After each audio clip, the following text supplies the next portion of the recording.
Baik, tapi boleh dari Sumedang. Ada lagi yang mengatakan dari itu kecamatan itu. Kecamatan itu. Kecamatan apa? Saya kita kecamatan Klojen. Kalau dari kecamatan Klojen, nah sudah. Nah, cuman ini pendapat ini lemah. Nah, lebih kuat pendapatnya itu adalah keluar dari kota. Nah, baik. La ilaha illallah. Nah, itu tadi babul qasar. Syaratnya. Nah, nanti ada tuh. Kalau takdim syaratnya gimana? Kalau jamak takdim, jamak takhir nanti syaratnya gimana? Semuanya. Dan sekarang sudah bisa membedakan antara antara syarat-syarat yang diperbolehkan orang untuk qasar. Itu ada 11 syarat. Nah. Baik. Visual. Ayo apa? Kalau misalnya kita katakan ke Probolinggo lah. Kita ke Probolinggo. Ayo, terus? Kira 41 lah. Kalau itu 41 apa? Kilometer katakanlah. Misalnya atau ke Bondowoso. Nah, itu kan sekitar 41. Kalau misalnya dalam rentang waktu dulu dari mana? Dari Malang. Itu cuma ibarat. Tapi kan aslinya kan bukan 41. Oh iya. Enggak, maksudnya kalau misalnya kita mau kosor itu apakah hitungan dua marhalah tadi itu berangkatnya saja atau berangkat dan pulangnya? Berangkatnya saja. Jadi apakah marhalah itu berangkatnya saja atau berangkat dan pulang? Ya. Maka yang dihitung adalah berangkatnya. Bukan berangkat dan pulang. Berangkat 50 kilo. Boleh kasar enggak? Enggak boleh. Loh, kan pulang perginya 100 kilo. Enggak. Meskipun enggak mungkin. Apanya? Meskipun. Bahkan sini ke Mojokerto itu enggak sampai, tapi kita cuma rapat di sana. Terus Enggak bisa kasar. Tapi jamak bisa. Jamak bisa. Karena yang dihitung adalah perginya, bukan pulang pergi. Dan harus jelas mau kemana? Mojokerto. Nah, mau kemana? Enggak tahu. Ke arah manapun saya berhenti ya sudah, saya tidak bisa. Meskipun kau 1000 kilo perjalanan, kau bukan musafir. Karena tidak ada maudhi' muayyan. Tidak ada tempat yang kau tuju. Oh, buminya Allah luas kok. Meskipun luas. Nah, baik. La ilaha illallah. Baik, nah. Ayo, apa?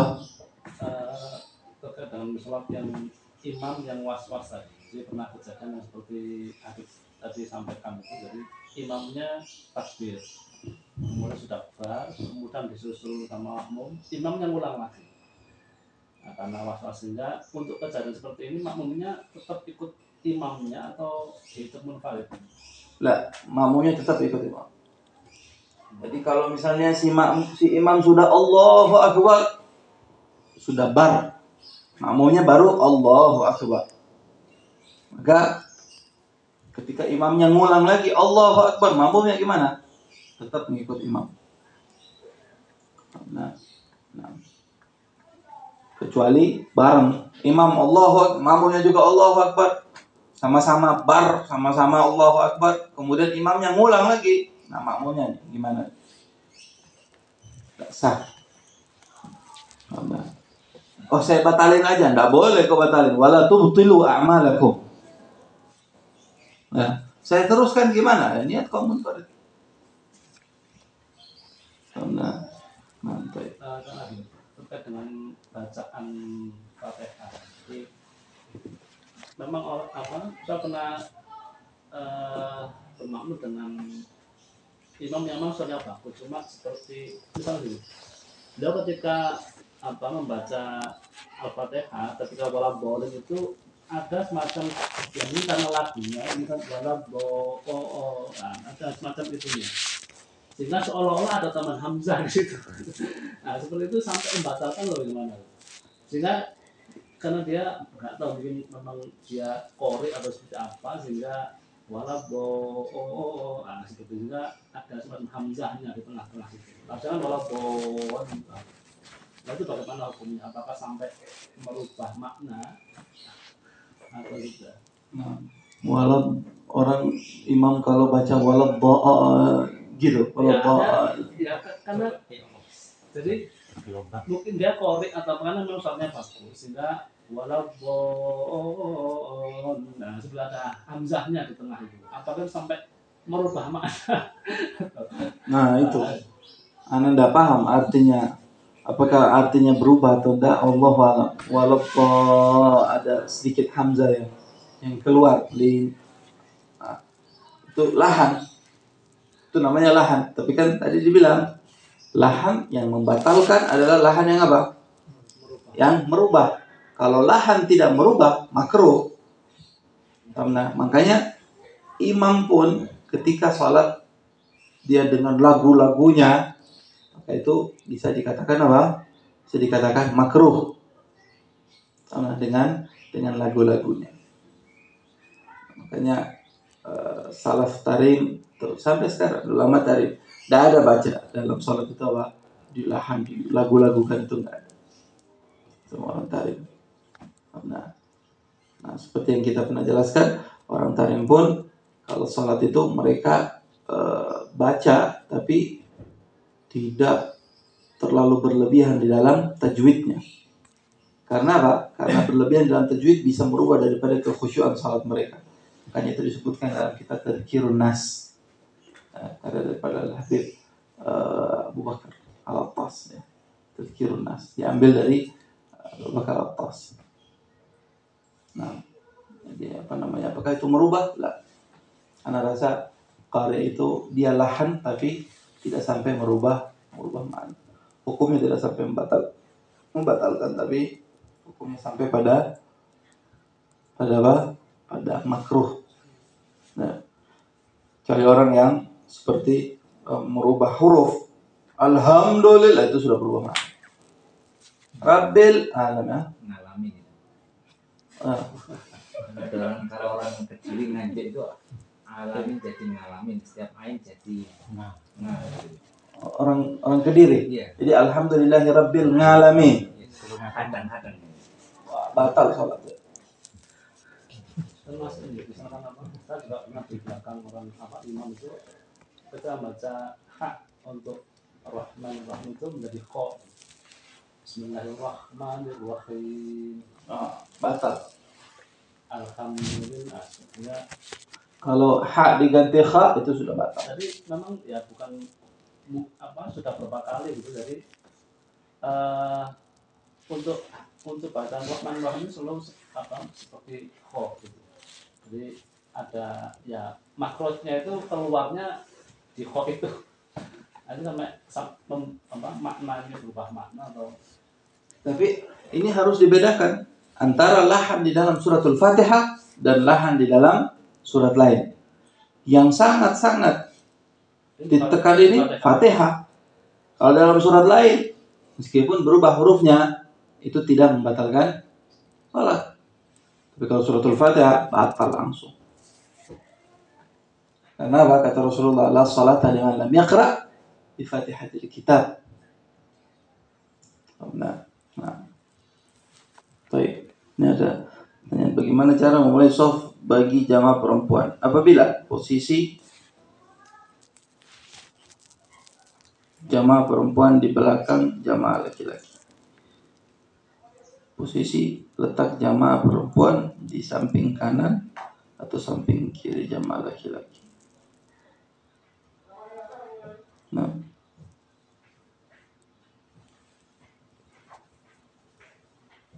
tidak paham ya? Hah? Masalah kecil kenapa?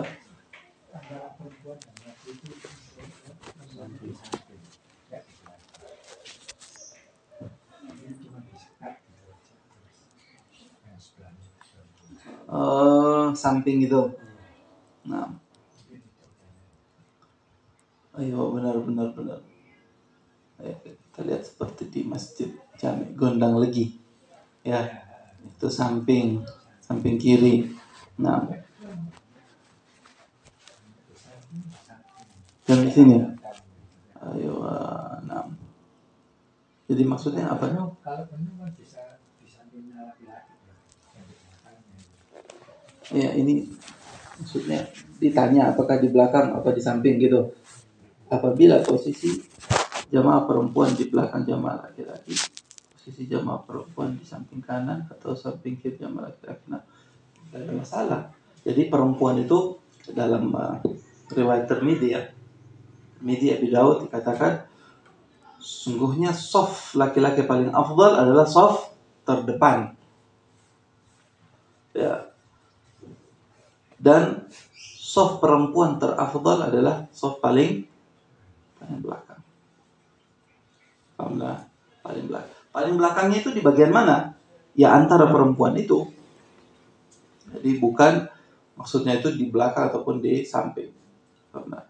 Jadi laki-laki ya sendiri tempatnya, perempuannya sendiri. Loh kalau misalnya tempatnya secara Islam itu asalnya itu di mana? Nah, jadi kalau seandainya makmumnya laki-laki satu, maka berdiri di samping kanan si imam. Samping kiri makruh. Berdiri di samping kanan. Makanya shaf itu yang pertama kali diisi itu sebelah kanan. Nah, kalau seandainya dua, maka mundur. Nah, mundur berdiri tepat di belakang si imam. Kalau tiga ya seperti itu. Nah, dan yang berdiri tepat di belakang imam itu adalah siapa? Laki-laki yang fasih, yang faqih. Karena dia nanti yang akan mengambil posisi apa? Posisi kedudukan si imam. Selama imam sudah melakukan lima gerakan fardu. Paham nah? Tapi kalau seandainya imam belum melakukan 5 gerakan fardu, maka si imam berhak untuk menunjuk. Coba lihat fikih. Misalnya imamnya baru Allahu Akbar. Satu apa tuh? Satu rukun. Allahu Akbar. Kemudian imam baca Bismillahirrahmanirrahim. Alhamdulillahirabbil alamin. Setelah selesai itu imam belum rukuk. Ya. Bukan 5 tapi 3.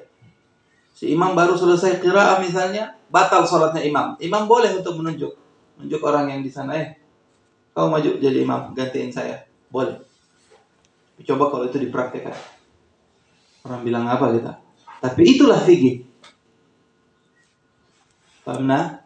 Nah, tapi kalau seandainya si imam sudah melakukan lebih dari 3 rukun, boleh nggak dia nunjuk gitu? Nggak boleh. Maka yang berhak menggantikan itu adalah orang yang tepat di belakangnya. Makanya nggak boleh yang di belakang imam itu orang bahlul. Karena orang yang tidak bisa baca, tidak bisa ini itu, nggak boleh di belakang. Dikhawatirkan imamnya batal, ini pasti maju. Nah, setelah itu barulah di belakang si imam ini, ya itu jamaah perempuan. Mana jamaah perempuan? Jadi jamaah perempuan ini tidak bisa di samping. Ya, tapi kalau misalnya itu disekak, ya lain cerita lagi. Apakah sekarang kalau disekak, berarti itu tidak afdal? Bukan. Soalnya apa? Orang melihat nanti keadaan pintu masjid masuk. Kalau misalnya perempuan itu berada di belakang shaf, nah sementara pintu masuk masjid itu mulai dari belakang shaf, itu gimana sekarang? Paham? Nah, itu tidak bisa. Jadi makanya mereka mengambil kesimpulan apa? Shafnya perempuan dibedakan di bagian samping. Boleh. Makanya itu nanti kan dipisahkan, hatta wudunya pun di samping sana udah. Karena jadi dihitungnya perempuan apa? Ibarat kata samping itu adalah belakang daripada shafnya para laki-laki. Nah, dimulai yang paling afdal itu perempuannya di mana? Ya, itu nanti yang shaf paling belakang. Nah, sekarang itu sebenarnya sholat perempuan di masjid itu apakah dianjurkan? Tidak. Nah, karena perempuan lebih condong ketika ke masjid malah tahu nggak? Itu Gini. Yang satu ngomong masa, oh pantas ya kemarin itu gini. Itu masjid. Nah, makanya dalam hadis pun Rasulullah itu apa? Melarang perempuan membawa bahkan keluarganya ke kuburan. Ya, karena apa? Ya karena faktor itu.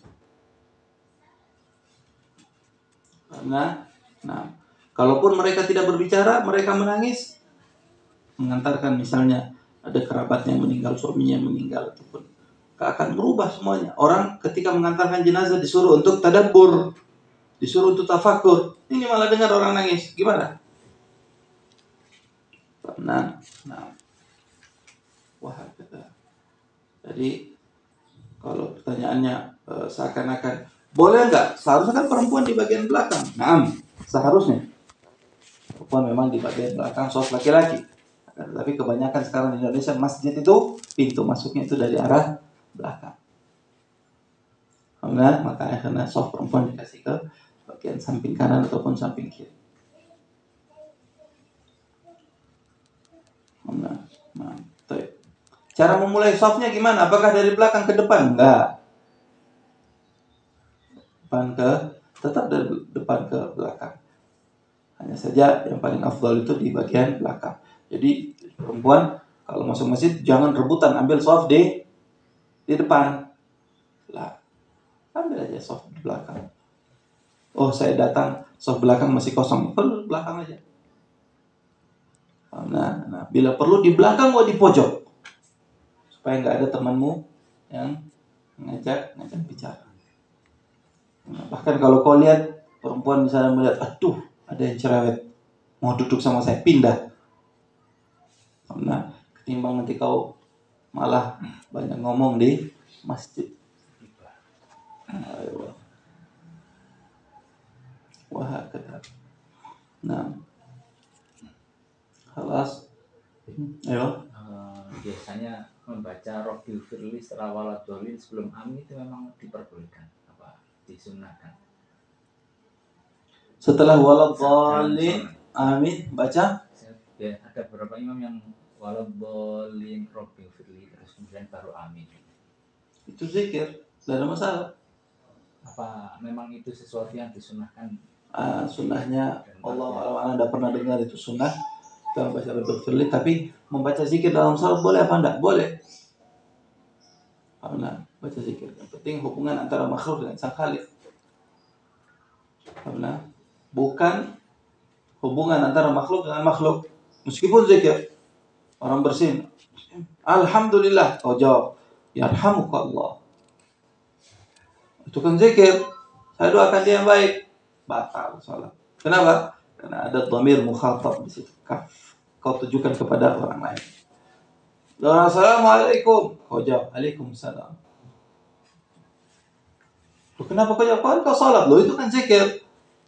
Tapi kumnya itu kau tujukan kepada makhluk. Batal. Tidak boleh. Lebih bagus kau memberi isyarat ketimbang kau melakukan lafaz. Subhanallah. Kita pernah duduk dengan Habib Salim Syatri, ya, Salim ulama, sultan ulama, salat beliau, salat sunnah tentunya. Tentunya kalau di tarim itu bel pencet, pintu, pagar pencet. Pemilik rumah itu nanti pakai suara. Siapa? Disebutkan Fulan bin Fulan al-Fulani. Suaranya keras. Fulan bin Fulan al-Fulani. Fulan bin Fulan bin Fulan al-Fulani. Karena didengar sama Habib Salim. Saling ngasih isyarat. Isyarat maksudnya apa? Suruh masuk. Nanti dibilang, Fadhal. Langsung dipencet pintunya. Kebuka. Masuk ya. Tuh, gak kayak kita. Dari Indonesia, Pak. Assalamualaikum. Sudah masuk ke dalam tamu. Nah, boleh. Kan adab itu. Bahkan kalau seperti itu boleh dicolok matanya tuh, boleh digebukin pukul. Apalagi kalau di daerah kita tuh ya, daerah kita itu tamu itu Nggak ada. Assalamualaikum, masuk buka pintu. Assalamualaikum, masuk sampai kamar. Ada orang nggak?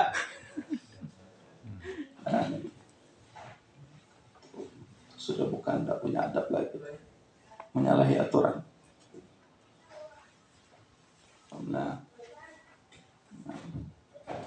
wallahu a'lam bishawab. Al-Fatihah بنيان الله يغفر الذنوب ويستر العيوب ويوفقنا للخير ويوفقنا للصالح واشف مرضانا ومرضى المسلمين ويرفعنا الامراض والصلاه وجميع الفتن ما ظهر منها وما بطن ويربطنا واياكم بنبي محمد صلى الله عليه وسلم في جميع الاقوال والافعال والاخلاق الصالحه والى حضره النبي محمد صلى الله عليه وسلم. الفاتحه.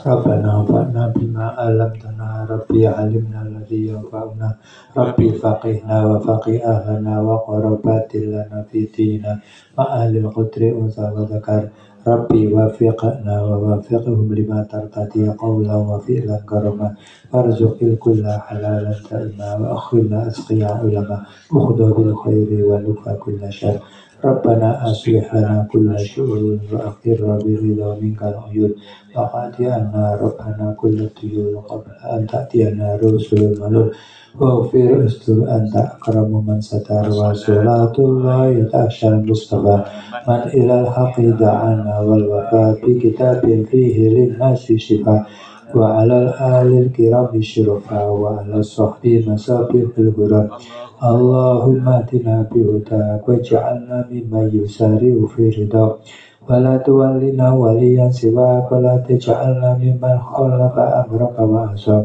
حسبنا الله ونعم الوكيل ولا حول ولا قوة إلا بالله العلي العظيم وصلى الله على سيدنا محمد وعلى آله وصحبه وسلم الحمد لله رب العالمين سبحانك اللهم وبحمدك أشهد أن لا إله إلا أنت أستغفرك وأتوب إليك.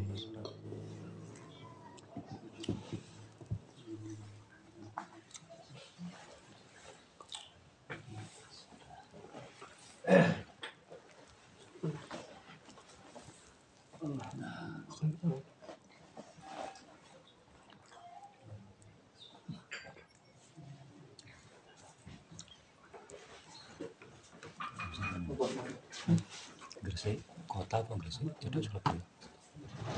Di desa. Kota kurang lebih 5 kilo. Berarti lo kalau 5 kilo ada Kan apa? juga ada ya 5 kilo. Kini ada sari Beriki tang lembol sekali. Kurang lebih. Ini kan juga. Udah sembarang enggak? Kemudian kota bisa diambil ya salah baru Gresik. kalau nggak saya langsung di London dari jam 5 berangkat. Gue sering turunan makamnya orang nama Ibrahim. Wonder rencana? Mana? Rencana wonder. Bukan itu makamnya.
Gresik mesti langsung So, ada tinggal sepedanya ya kan.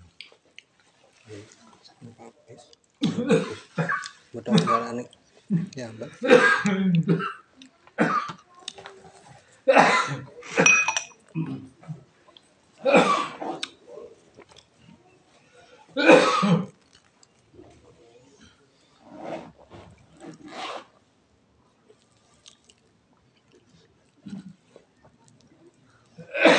Aku ya tahu tuh pada nitip sama dari sini. Yang sering-sering ngomong.